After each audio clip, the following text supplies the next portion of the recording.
On Saturdays, I teach understanding the transatlantic slave trade, what they didn't teach you in school. Ancient Kemet, the Moors, and the Maafa. Understanding the transatlantic slave trade, what they didn't teach you in school. And we deal with thousands of years of history, and we deal with what leads up to the transatlantic slave trade taking place as well. So we can go through and look at this history chronologically and see cause and effect, and go through and look at this information step by step. Okay. Go through and look at this information step by step. I'm going to go back to the slideshow in just a second and deal with some of the information we deal with in understanding the transatlantic slave trade. You can register for both of these classes at our website, AfricanHistoryNetwork.com, AfricanHistoryNetwork.com. I do a PowerPoint presentation. As you see, we have book references, articles, video clips, and we deal with thousands of years of history. We do the sessions live. All the sessions are archived and recorded. You can go back and watch it anytime. Okay. We have, you can register for the classes separately, but we have them in the bundle pack, which is a value pack. The class is on sale $80, regularly $130. Okay. Ancient Kemet, the Moors, and the Maafa, understanding the transatlantic slave trade. I teach that on Sundays, 2 p.m. to 4 p.m. Eastern Standard Time. So as soon as you register, we have some archived content. You can watch the class we just did this past weekend. We had a great class this past weekend. We dealt with some recent archaeological discoveries, because that's one of the things we look at in the class. So next class is Saturday, February 19th, 2 p.m. to 4 p.m. Click here to register here. And then on Sundays, 2 p.m. to 4 p.m., I teach from the Civil War to the Civil Rights Movement and Black Power, 1865 to 1968. And these classes just started up. So as soon as you register, you can watch the class we just did this past weekend. Next class is Sunday, February 20th. This class is on sale $80, regularly $130. And we look at history. We start in 1803 with the Louisiana Purchase. We go through and look at history chronologically. Each class, we analyze about a 15, 20-year period of history to understand what happened to us after slavery ended, after Reconstruction, how we got to where we are now, to understand where we need to go from here, what needs to happen. So we deal with the Louisiana Purchase, Haitian Revolution. We talk about that some, which caused the Louisiana Purchase to take place. We deal with the Missouri Compromise of 1820. Texas won its independence in 1836. We deal with the Mexican-American War, 1846-1848. Treaty of Guadalupe Hidalgo, 1848. The U.S. gets the land that makes up Colorado, Arizona, New Mexico, California, Utah, and Nevada because of the Treaty of Guadalupe Hidalgo. We deal with the Compromise of 1850. The Compromise of 1850, which includes the Fugitive Slave Act of 1850. That's part of the Compromise of 1850. And we deal with all this history chronologically. Okay, we deal with the Civil War, Reconstruction, World War I, World War II, Civil Rights Movement, Black Power Movement. But this is Dr. David Imhotep's book, The First Americans Were Africans, Documented Evidence. And his book deals with the African presence in the Americas, dating back at least 51,700 years ago. And he's a friend of mine. I've interviewed him a number of times. Some of you have seen the interviews I've done with him. Page 14 of his book deals with the archaeological discovery made by Dr. Albert Goodyear in 2004. Dr. Albert Goodyear is an archaeologist at the University of South Carolina. They found 13 different types of evidence thoroughly documenting an African presence of the Khoisan in the territory we call South Carolina, dating back at least 51,700 years ago.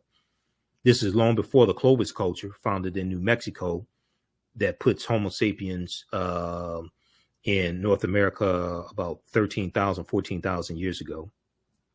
They found artifacts, architecture, campsites, carvings, Egyptian writings, footprints in lava, genetic M174D haploid groups dealing with DNA and genetics, linguistics, paintings, skulls, skeletons, structures, and tools. They found 13 different types of evidence thoroughly documenting an African presence in this country going back at least 51,700 years ago. His book is backed up by 713 footnotes and 7 peer-reviewed articles also. Read this article here about Dr. Albert Goodyear. This is from ScienceDaily.com. It's about his discovery. It's called New Evidence Puts Man in North America 50,000 Years Ago. This is from November 18th, 2004 from ScienceDaily.com. And this deals with, the discovery deals with the Khoisan, who have the oldest DNA on the planet. They're derogatorily called Bushmen. They're the ancestors to the Ainu and the Twa. They go all around the world. And they were here also in the land we call the United States of America. This is before Native Americans come into existence. African people were here in this land we call the United States of America tens of thousands of years before Native Americans come into existence. So when we talk about African American History Month, Black History Month, we have to deal with the totality of our history. And when you look at some of the annual themes going back to 1928, some of those themes dealt with the continent of Africa. And Dr. Woodson didn't just talk about studying our history in this country, but he talked about understanding African global history, the history of African people throughout the diaspora, but also on the continent of Africa.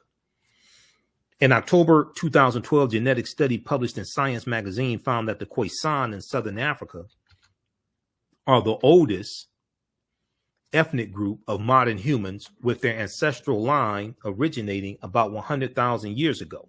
The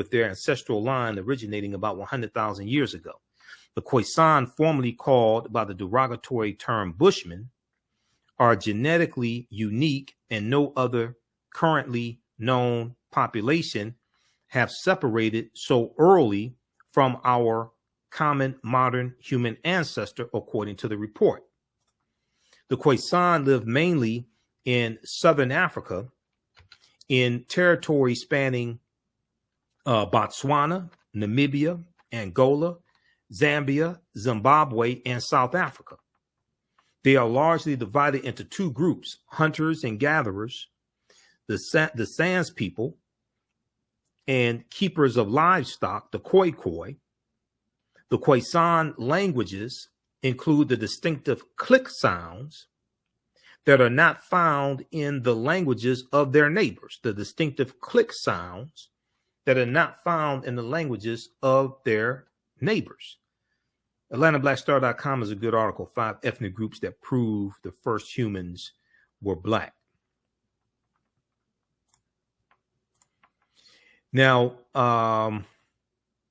this is a clip of Dr. David Imhotep on WKRP in Cincinnati, Channel 5.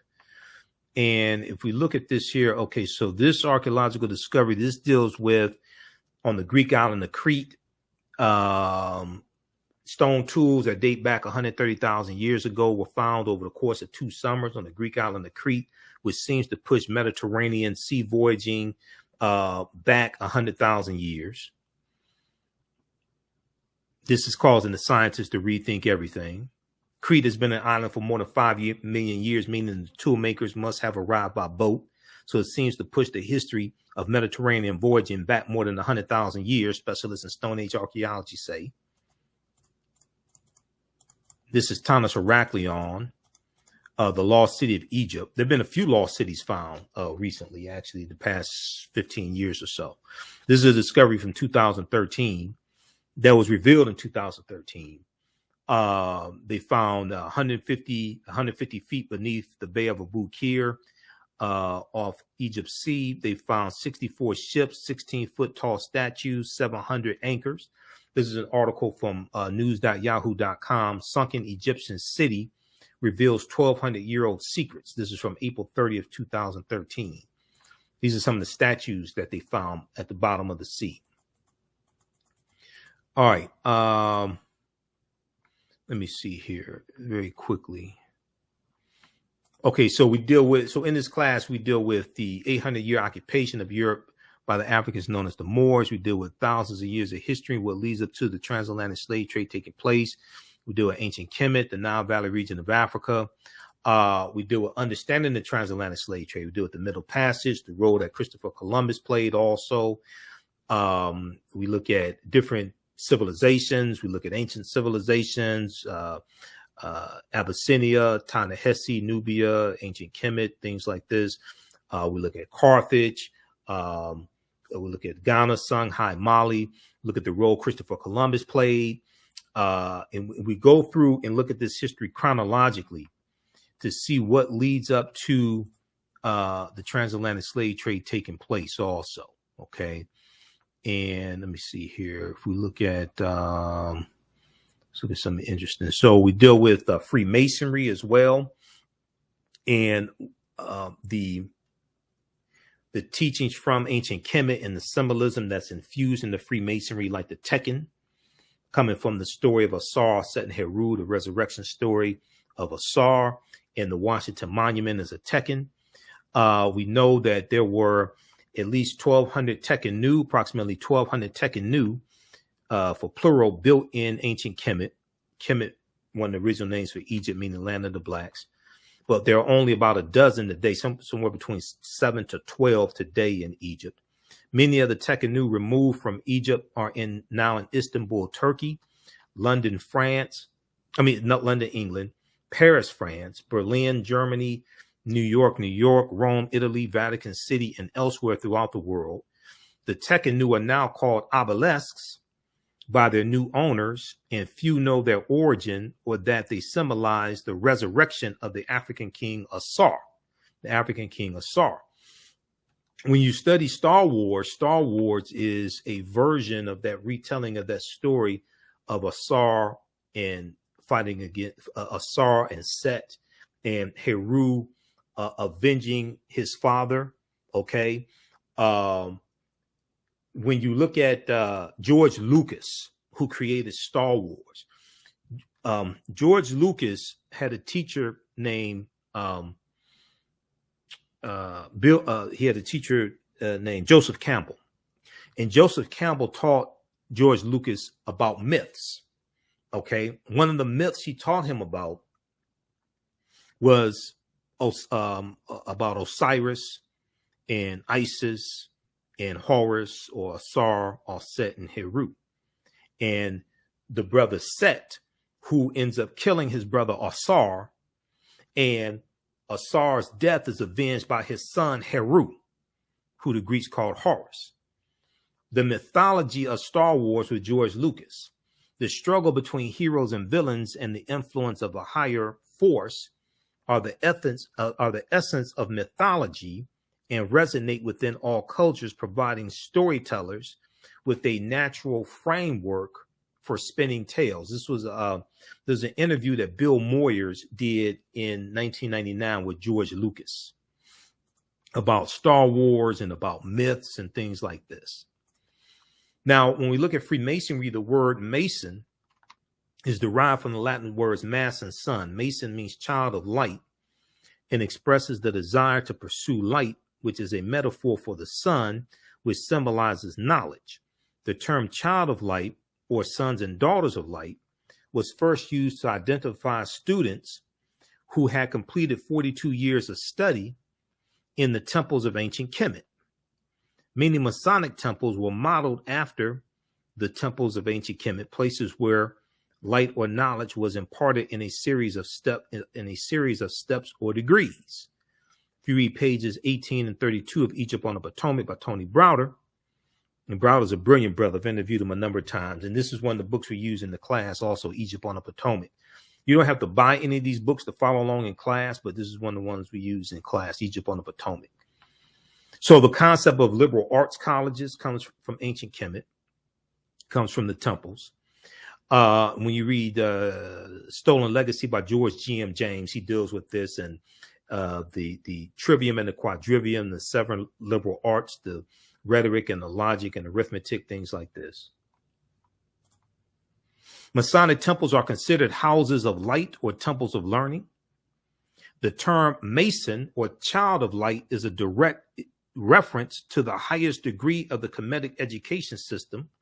The 33 degrees of instruction within Masonry represent a fraction of the 360 degrees of instruction that comprise the Kemetic system of education, yet with less than 10% of the wisdom of ancient Kemet, Freemasons have held positions of influence and power throughout the world for over 200 years. And then when you deal with the Knights Templar, who are founded 1118 AD, right around the time of the Second Crusade, the Knights Templar are studying the teachings that the Moors, the African Moors, take into Europe, coming from the Nile Valley region of Africa. This is why we have to look at this history chronologically. So in this class where we do thousands of years of history, ancient Kemet, the Moors, and the Maafa, understanding the transatlantic slave trade, where they didn't teach you in school, we go through and look and see how this knowledge goes from the Nile Valley region of Africa into Europe. And we're going to see it go around the world, but it goes into Europe, and we're going to see it come to the U.S.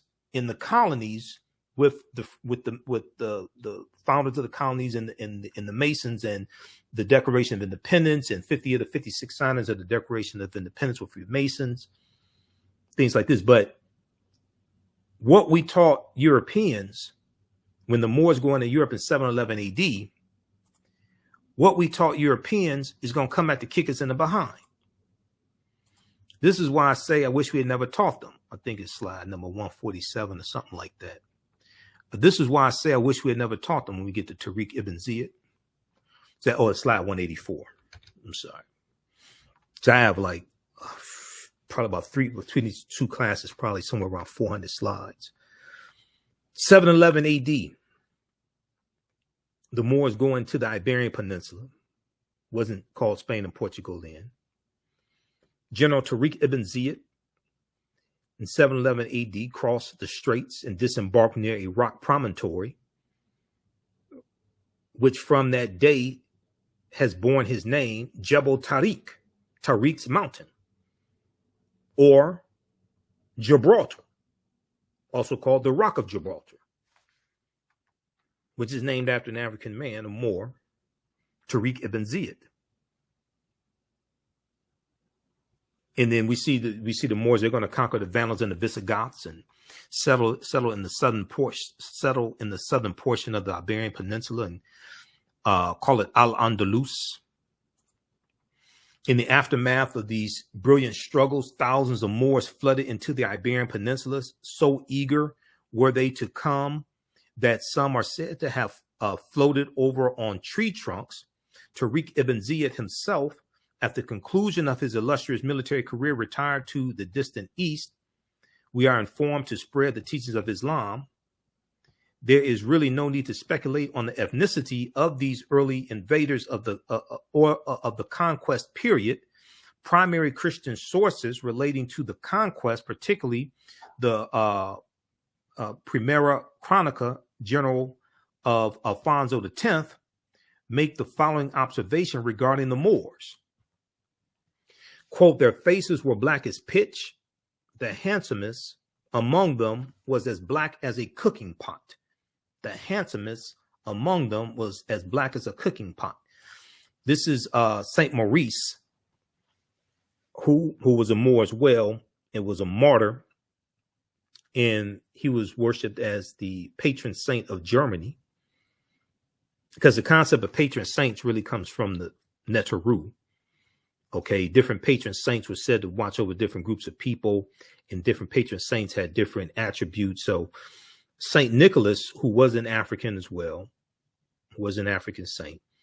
And this is the saint that the mythological character Santa Claus is based upon. Sinterklaas in Dutch means Saint Nicholas. Okay, and Sinterklaas was a religious figure amongst the Dutch, and you see them worship in Holland. You see the December 5th, you see the feast of Saint Nicholas, and these are these are things we go through and do all this history in this 10-week online course, Ancient Kemet, the Moors, and the Maafa, Understanding the Transatlantic Slave Trade, what they didn't teach you in school. Okay, how's everybody doing? How you all like this type of information? When we look at, so around December 5th, December 6th each year, early December, you'll see articles dealing with Sinterklaas. Okay, you'll see articles dealing with Sinterklaas and Joie de Piet. All right. And let me see, we have this here in the presentation. Center class and Zwarte Piet. What the hell is it? It's in here somewhere. Okay. I've got to find it. But anyway, so there's you'll see these articles dealing with this celebration amongst those in Holland. And it's a Black Piet, Zwarte Piet. Black Piet in the mythology is a Moor who was a slave to center class, okay? And they have this parade in the Netherlands.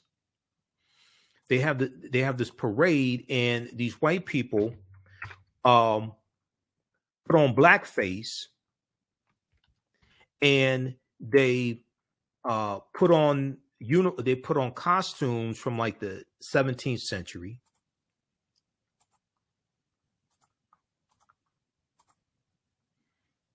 This right here. Center class and Zwarte Piet. Zwarte Piet means Black Piet. Why a holiday has me talking to my kids about blackface. Now, this takes place every year in Holland. Okay. They dress up. Now, this person right here in the red and white is dressed up as center class. Center class among the Dutch was brought to the U.S. in the early 1700s. This religious figure of center class got transformed into the mythological secular figure of Santa Claus. Center class is Dutch for Saint Nicholas. And you see them dressed as Moors around him, black face, red lipstick, afro wigs, oftentimes gold hoop earrings. Okay. And when you read this article by Tracy Brown Hamilton, December 4th, 2018, it goes through and it talks about, and Zwarte Piet comes from a children's story. Okay. And they talk about center class, a major Dutch holiday, similar to Christmas in the United States. The tradition is this: on the second Saturday of November, Zwarte Piet, Black Piet, arrives in the Netherlands on a steamboat from Spain, where the Moors go in 711 AD. It's called the Iberian Peninsula there. Then the Zwarte Piet, Black Piet, the Moor, arrives in the Netherlands on a steamboat from Spain, along with center class, a towering, thin, and plushly dressed figure. Hundreds of people gather to watch the steamboat arrive. The Piets, the Black Piets, dance and wave while brass band music plays until center class disembarks on a white horse, with the Piets walking at his side to greet and offer treats to the children. The ritual repeats in various cities around the Netherlands until December 5th, the name day of St. Nicholas. Okay, that's his feast day, December 5th. Now, Zwarte Piet, according to folklore, is an assistant to center class and of Moorish descent. Black Piet, Zwarte Piet, according to folklore, is an assistant to center class and of Moorish descent, and they say that he comes on a steamboat from Spain. Traditionally, since Piet's first appearance in a children's book in 1850, Zwarte Piet is portrayed as a very dark-skinned character with red lips, curly black hair, and giant hoop earrings. Because the Moors wore oftentimes giant hoop earrings, including the men. When Black Piets or Zwarte Piets appear in person, they are portrayed by volunteers in blackface.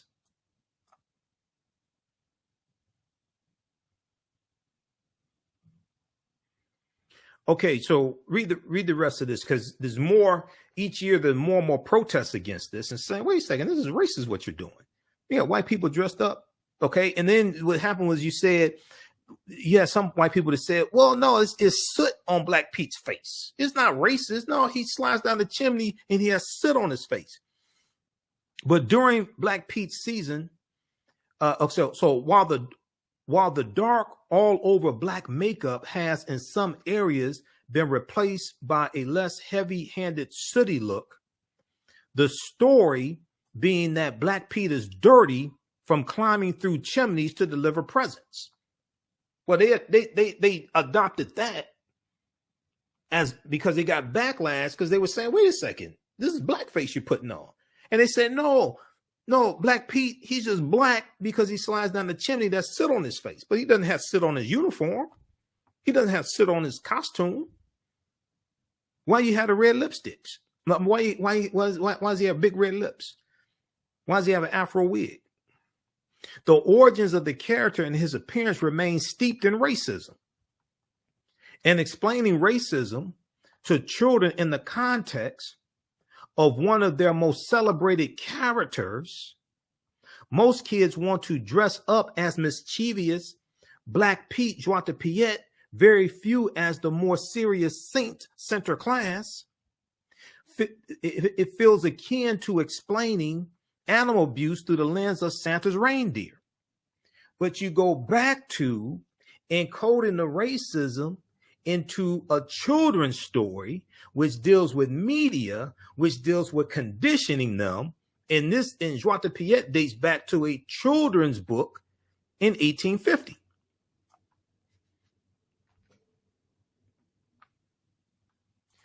All right, so if you like this type of information, you want to register for the 10-week online class that I teach on Saturdays. This is just a sample of the type of information we deal with in the class. Ancient Kemet, the Moors, and the Maafa, understanding the transatlantic slave trade, what they didn't teach you in school. I do a PowerPoint presentation. These are some of the actual slides from the presentation. I do a PowerPoint presentation. We have book references, articles, video clips. We'll post a link here. You can register here and at our website, AfricanHistoryNetwork.com, AfricanHistoryNetwork.com. So we do the sessions live. All the sessions are archived and recorded. You can go back and watch it anytime. Okay. A year from now, 2 years from now, if you want to go back and watch the entire 10-week online class, you can do that. Once you register for the class, you can go back and access it as much as you want to. The class is regularly $130. Is on sale $80 because I have to pay money for the two platforms that I teach the class on, and it takes a lot of work to teach these classes. There's a ton of articles that I reference. There's numerous books that I reference. You don't have to buy any of these books to follow along in class. There's a lot of this information I show you, and then the video clips also that we deal with. You can use this with your children also. I would say the information is PG-13. It's not overly graphic. I don't do a lot of cursing, things like that. It's not crazy. Okay. It's very visual. You're going to learn a ton of information. There's a timeline of history that we go through also. We have so this is the first class I teach. That's on Saturday. The other class is on Sunday. You can register for the classes in a bundle pack also. So we have, for a limited time only, we have a bundle pack on sale, $120, both classes. That's a $260 value for $120. Okay. And as soon as you register, you can watch the classes we did this past weekend. And we'll post a link here. And the link is also in the thread of this broadcast. We have the course bundle link also. If you've taken any of the online classes I've taught in the past, and I've been teaching online classes since 2017. If you've taken any of the online classes I've taught in the past, email me at ahnshow@AfricanHistoryNetwork.com. You get a 50% discount on the bundle pack. Okay. Email me at ahnshow@AfricanHistoryNetwork.com if you're a returning student to the African History Network School. And we have the information here at our website, AfricanHistoryNetwork.com. Okay. And then on Sunday, the class that I teach is from the Civil War to the Civil Rights Movement and Black Power, 1865 to 1968. Both classes, 2 p.m. to 4 p.m. Eastern Standard Time. From the Civil War to the Civil Rights Movement and Black Power is on Sundays. Next class, Sunday, February 20th. In this class, we largely pick up where the first class, Understanding the Transatlantic Slave Trade, leaves off. And I just started teaching the second class in 2021 because there's so much information that I had in Understanding the Transatlantic Slave Trade. I couldn't get all of it into 10 weeks. And this period of time of history from 1865 through 1968 is a crucial period of time in history. So I wanted to be able to really dig in each class, analyze about a 10 or 20 year period of history, so we can understand the laws and policies put in place, especially after slavery ends and during Reconstruction, and the attacks on African Americans and the laws and policies put in place during the Jim Crow era, things like this. And we studied Great Migration, World War I, World War II, Civil Rights Movement, and Black Power movement, to understand how we got to where we are today, to understand where we need to go from here. Okay, so that's the second class. All right, now we're going to wrap up here in just a minute because I've got to get out of here. I don't know about you all, but I've got a lot of work to do.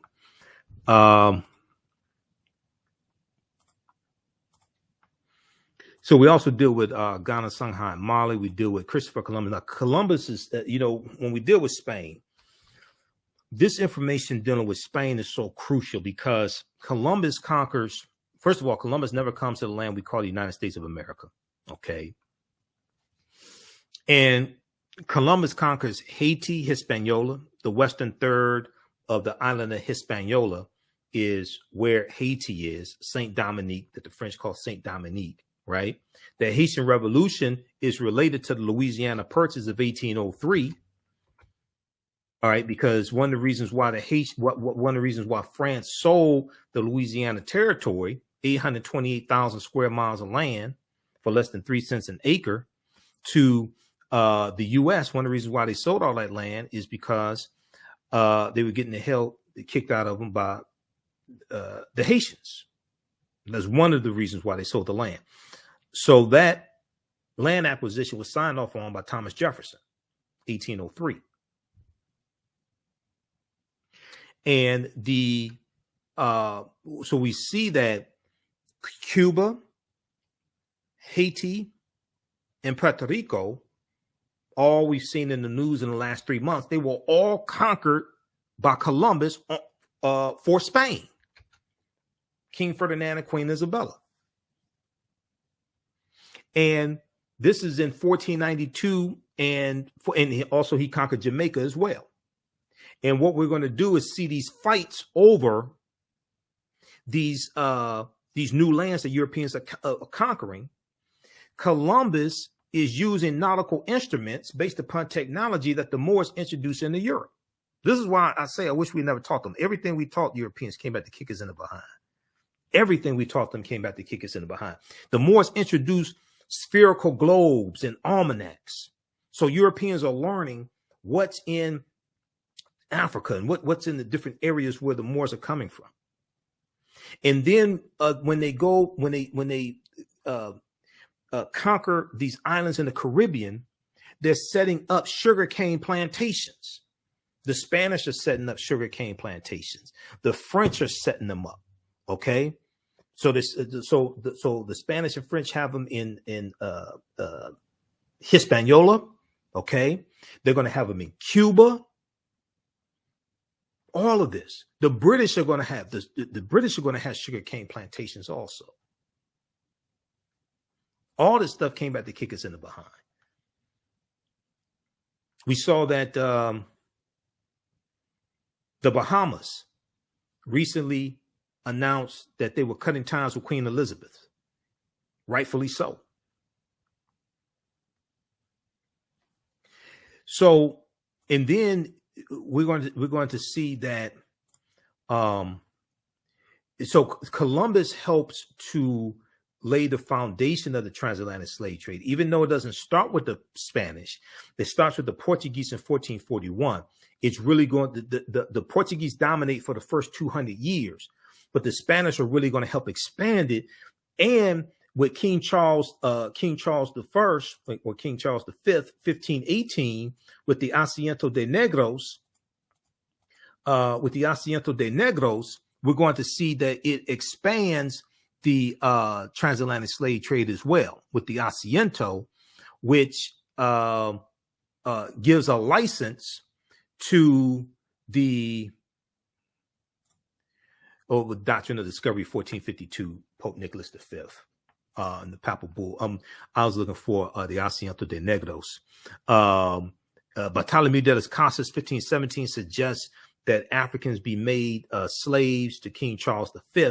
King Charles V signs the Asiento de Negros, which is a license given to slave trading nations, given to European nations and slave traders to provide to provide the Spanish colonies with slaves.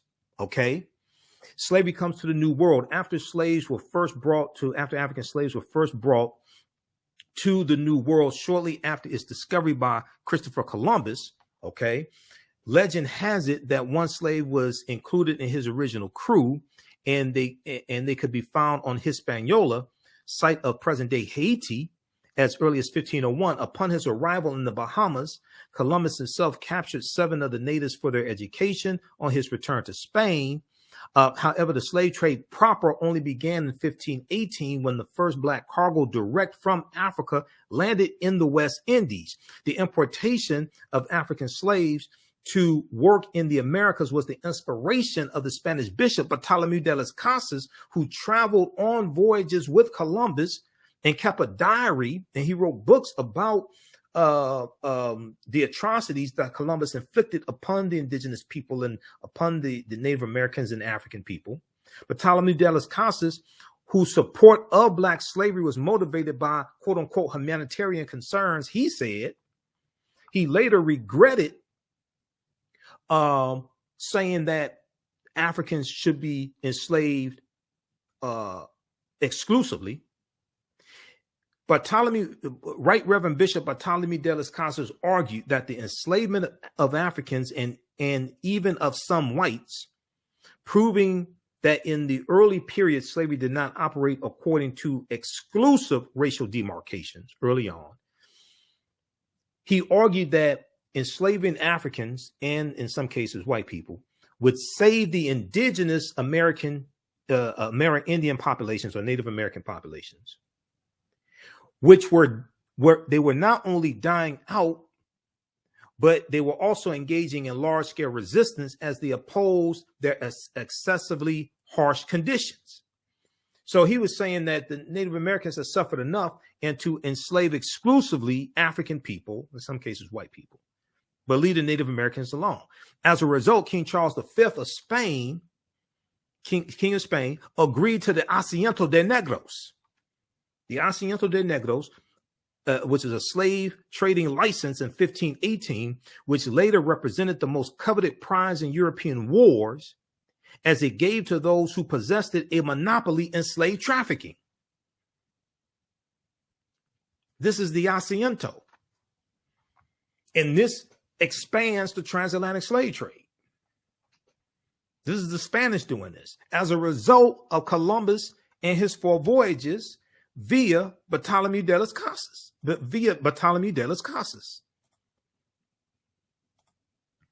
how many people have never heard of Bartolomé de las Casas?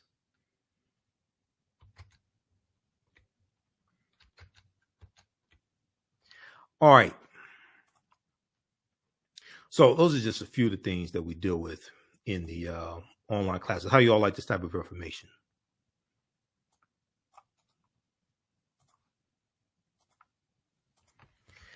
All right, so you can join us in class this weekend, and as soon as you register, you can start watching last week's class, and there's bonus content. Also, there are 15 bonus lectures you're going to get from me in digital format.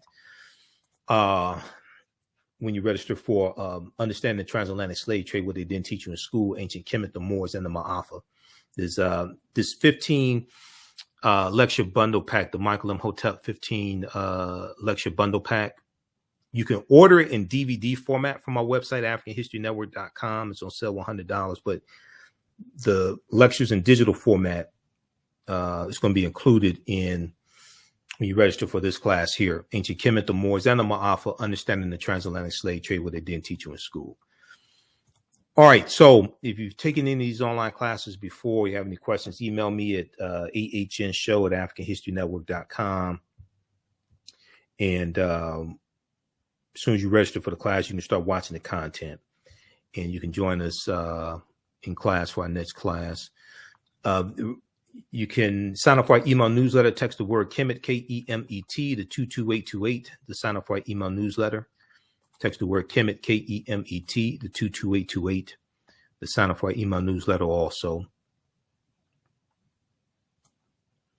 And we've got this information here. All right. And then I'll be on a panel discussion coming up on the 23rd? Wednesday, February 23rd, I'm on a panel discussion dealing with reparations for Zeta Phi Beta Sorority Incorporated, my sisters. We have the information on I'm going to put this on our website also. AfricanHistoryNetwork.com. It's on my Facebook page, my personal Facebook page.